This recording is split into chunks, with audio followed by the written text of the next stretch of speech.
Hello everyone, hope आप सब लोग एकदम बढ़िया होंगे। आपकी तैयारी भी एकदम बढ़िया चल रही होगी और उसी बढ़िया तैयारी को थोड़ा-सा मैं अपनी तरफ से हेल्प करने के लिए मैं वीडियो बना रहा हूँ, ठीक है? और मुझे ऐसा लगता है कि आपके लोगों को उसमें बहुत ज़्यादा प्रेशर बढ़ रहा होगा धीरे-धीरे। अगस्त आ गया है, अगस्त का मतलब आने वाले कुछ महीनों में आपका एग्ज़ाम होने वाला है और सोसाइटी जो है वो आपके ऊपर अच्छा खासा प्रेशर बना दी होगी कि ये एग्ज़ाम आपके लिए कितना इम्पोर्टेंट है। इम्पोर्टेंट है बेटा, नो डाउट। लेकिन इस इम्पोर्टेंस के चक्कर में, इस एग्ज़ाम के चक्कर में आप खुद हैं, उसको मत भूल जाइएगा। आप खुद भी बहुत इम्पोर्टेंट हैं, आप अपना भी ध्यान रखिए। आपको जो चीज़ें खुश करती हैं, थोड़ा बहुत उनको भी करते रहिए, ठीक है? मेंटली भी आपको जो है थोड़ा-सा अच्छा फ़ील करना है। उसके अलावा आपको एक अच्छा मार्क्स लेके आना है और अच्छा मार्क्स हमेशा 100 आउट ऑफ 100 नहीं होता। अच्छा मार्क्स वो मार्क्स होता है, जो मार्क्स आपको सैटिस्फाइड करे। जिस मार्क्स को देख के आप ये कह सकें कि हाँ सर, इतना मैं डिज़र्व करता था, इतनी मेहनत मेरी थी और मैं इतना पाया हूँ।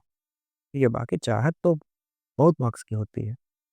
ठीक है, चाहत और डिज़र्विंग दोनों अलग-अलग चीज़ें हैं। तो आपको जो लगे कि हाँ, ये मेरा था, उतने के लिए आप प्रॉपर मेहनत करते रहिए, ठीक है? हो सकता है आपका भी स्कोर 45 हो, 50 हो, लेकिन आप उस समय अगर 90 पहुँचते हैं, 85 पहुँचते हैं, तो भी क्या हुआ वो? एक अच्छा मार्क्स हुआ आपके लिए। चलिए देखते हैं हम इन सभी चीज़ों को। तो पहले हम लोग समझेंगे कि आपका पेपर पैटर्न कैसा है। फिर हम लोग बात करेंगे कि आपको पेपर अटेम्प्ट कैसे करना है और किन-किन टॉपिक्स पे या किन-किन बातों पे आपको ज़्यादा अच्छे से गौर करना है। तो सबसे पहला आपको भी मालूम है कि आपका 16 मार्क्स का 16 क्वेश्चंस एमसीक्यू आता है। ये आपका जो है हिस्ट्री और सिविक्स दोनों से रहेगा, ठीक है? इसके लिए प्रैक्टिस तो आवश्यक है, लेकिन बहुत ज़्यादा एमसीक्यू की प्रैक्टिस नहीं करना है, कारण मैं बता रहा हूँ। कारण ये है कि आप जो पढ़ रहे हैं, वही आप ध्यान से पढ़ते हुए चलिए, वही सभी क्वेश्चंस बनते हैं, ठीक है? अब एक और चीज़ ये है कि कई बार कई सारे बच्चे जो है क्या करते हैं, जब वो एमसीक्यू अटेम्प्ट करने लगते हैं, तो वो बहुत बड़ी-बड़ी मिस्टेक्स करते हैं, जैसे कि उस समय वो किसी एक एमसीक्यू पे लेके अटक जाते हैं। और आपको भी मालूम है कि आपका जो पूरा पेपर है बेटा, वो 2 आवर्स का होने वाला है, ठीक है? 2 आवर्स का मतलब बेटा टोटल आपके पास 120 मिनट्स होंगे। लेकिन क्या आप ये सारा समय यूज़ करेंगे जो है सिर्फ़ पेपर लिखने में? नहीं, डिस्टर्बेंस भी हो सकती है, बहुत सी चीज़ें हो सकती हैं। तो आपको ये मन में रखना है कि आपको पूरा पेपर समव्हेयर अराउंड 100 मिनट्स में कंप्लीट कर देना है। तो इसके लिए आपको सारी चीज़ें जब आप प्रैक्टिस सेट लगाते रहोगे, आपको देखना पड़ेगा टाइमर के साथ आप बैठते हैं प्रैक्टिस सेट लगाने। दिसंबर में आप लोग प्रैक्टिस सेट लगाएँगे, टाइमर के साथ आप लोग बैठेंगे। इतना आप याद रखिएगा और 100 मिनट का टाइमर आपका होना चाहिए। 1 घंटा 40 मिनट में आपका पेपर खत्म होना चाहिए। जब आप यहाँ पे अटक जाइए एमसीक्यू में तो उस समय आप उसको छोड़ दीजिए। आप उस पे दिमाग मत लगाइए, उसको उस समय के लिए छोड़ दीजिए। आप पेपर खत्म करने के बाद जब दोबारा लौटेंगे, जब आप दोबारा रीचेक करेंगे, तब आप उसको अटेम्प्ट करिए और हो सकता है आपका सही होगा, आप इसको यूज़ करके देखिए। उस समय हो सकता है दिमाग में ना आ रहा हो, बाद में आ जाता है। यूज़ करिएगा आप ये टेक्निक। आगे बढ़ते हैं, तो आपके 2-2 मार्क्स के जो है टोटल 14 मार्क्स के क्वेश्चन आएँगे, टोटल 7 क्वेश्चन्स होंगे और ये कहाँ से होंगे? हिस्ट्री से होंगे, ठीक है? फिर उसके बाद आपको 3 क्वेश्चन मिलेंगे सिविक्स के, जिनमें से आपको कोई भी 2 क्वेश्चन करना होगा, 1 क्वेश्चन उसमें छोड़ सकते हैं, पूरा का पूरा क्वेश्चन। 20 मार्क्स आपको यहाँ से के हो जाएँगे।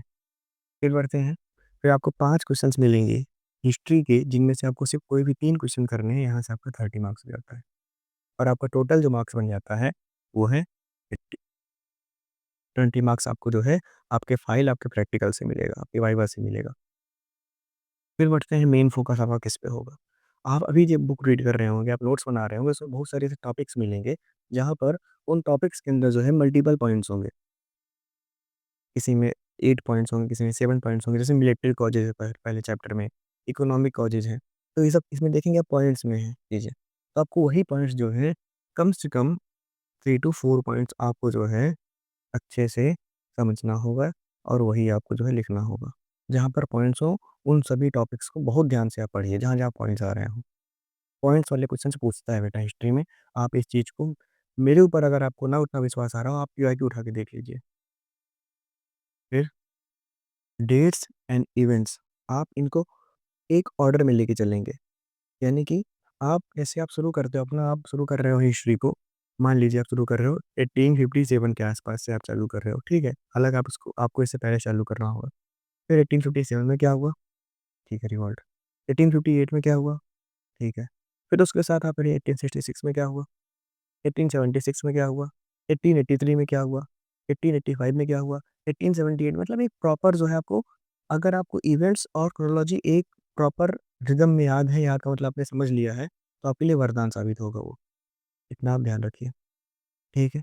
और आप जब भी खाली समय हो, तो आप इसको रिकॉल कर सकते हो खुद से, अच्छा हाँ, इस साल में ऐसा हुआ, फिर आगे बढ़ते हैं, ऐसे-ऐसे, ठीक है? चलिए, अब हम लोग देखते हैं अपने कुछ इम्पोर्टेंट चैप्टर्स को। अब यहाँ से हम लोग समझते हैं कि अपने कौन से चैप्टर्स हैं, या कौन से टॉपिक्स हो सकते हैं जो हमारे लिए काफ़ी ज़्यादा हेल्पफुल हो सकते हैं एग्जाम टाइम में। तो आपका पहला जो चैप्टर है बेटा, revolt of 1857 first war of independence, वो चैप्टर बेटा मोस्ट इंपॉर्टेंट है, ठीक है? और खासकर उसके जो पॉइंट्स वाले हैं ना, इकोनॉमिक कॉज, मिलिट्री कॉज, ये सब काफ़ी इंपॉर्टेंट है। फिर आते हैं जो है कॉन्ट्रीब्यूशंस पे, जो लीडर्स के कॉन्ट्रीब्यूशंस है, चाहे फिर वो आपके असर्टिव लीडर्स हों, या फिर चाहे वो आपके अर्ली नेशनलिस्ट हों, उनके कॉन्ट्रीब्यूशंस जो भी हैं अर्ली में भी, और उसके साथ-साथ एसआरटी में भी आप पीछे देखेंगे तो आपको 3 लीडर्स मिल जाएँगे। उनके कंट्रीब्यूशन ज़रूर से आप जो है एक बार देख लीजिएगा प्रॉपर तरीके से। और फिर आईएनसी का फॉर्मेशन वगैरह भी काफ़ी ज़्यादा इम्पोर्टेंट है, इसको आप समझ लीजिए। फिर महात्मा गांधी जी वाला पूरा चैप्टर, ये भी बेटा जो आपका मोस्ट इम्पोर्टेंट में आएगा, ठीक। और ऐसा नहीं है कि सारे चैप्टर्स को आप कुछ चैप्टर्स लीजिए, आप उसको बेहतर तरीके से कंप्लीट करिए। ये है कि जिससे तुम ऑलमोस्ट क्वेश्चन्स आते हैं। महात्मा गांधी से ऑलमोस्ट क्वेश्चन्स आते हैं। उसके अलावा वर्ल्ड वॉर है, यूनाइटेड नेशंस, इससे ऑलमोस्ट क्वेश्चन्स आते हैं। और हिस्ट्री के आपको 3 क्वेश्चन्स अटेम्प्ट करने हैं, डिटेल वाले। Independence and partition of India है, ठीक है? इसको भी देख लेंगे। ज़्यादा इंपॉर्टेंट ये वाले, ये वाले कंट्रीब्यूशन तो आपको देखना ही देखना है। और फिर वर्ल्ड वॉर या यूनाइटेड नेशंस, इन दोनों में से जो है कोई भी एक अपने लिए अच्छे से चुन सकते हैं। पढ़ना सब है, क्योंकि 2 मार्क्स वाले आपके फिर छूट जाएँगे, एमसीक्यू तो छूट जाएगा, पढ़ना सब है। लेकिन डिटेल में बहुत प्रॉपर्ली जो आपको ध्यान लेके चलना है, आपको देखना पड़ेगा इसमें आपको आसान कौन-सा लगता है, ठीक है?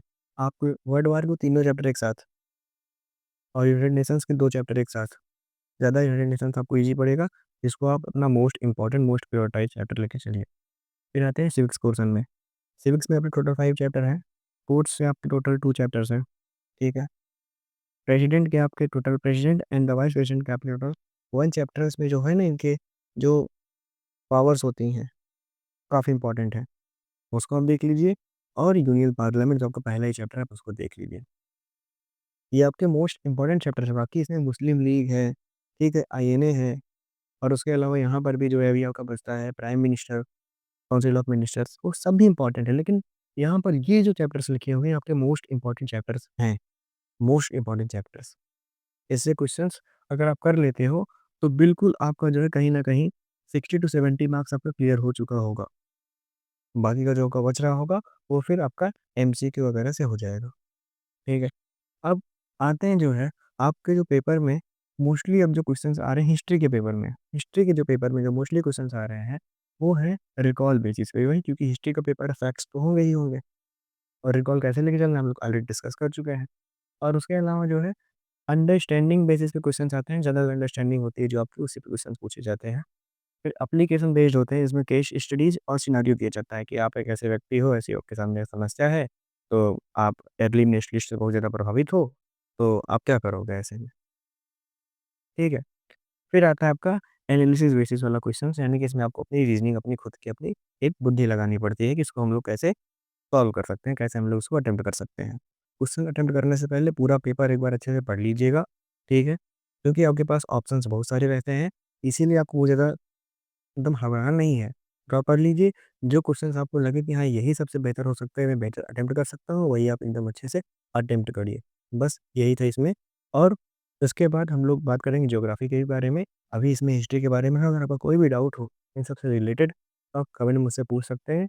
और मैंने ऑलरेडी जो है प्रीवियस ईयर्स लगा रखे हैं इसी चैनल पे, आप जाके प्लेलिस्ट पे उनको देख सकते हैं। और बाकी इसमें से अगर मुझसे कुछ छूट रहा है, कोई ऐसी इन्फॉर्मेशन होगी, मैं उसको आपको आगे आगे अपडेट करता हुआ चलूँगा, ठीक है? बाकी कोई भी डाउट हो, बेझिझक आप पूछ सकते हैं। Okay, thank you.